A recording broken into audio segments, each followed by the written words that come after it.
Ano up gamit? Oo, up. Yung legit. Di ba, intact pa naman. Di ba sabi mo, intact pa yung ano nito? Oo, ayun. May Jordan logo.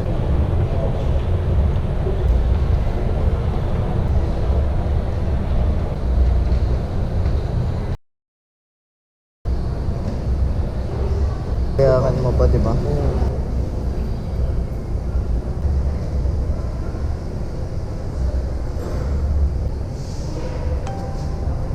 Minsan ang hirap hawakan.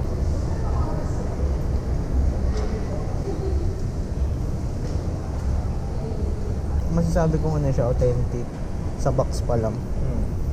Tsaka yung nandito sa gilid.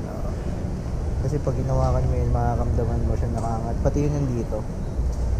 Mafe-feel mo yun eh. Pero gaganda din ang dala. Sabi ko na, authentic din eh. Salamat, nice Thank deal. you, bro. Thank you.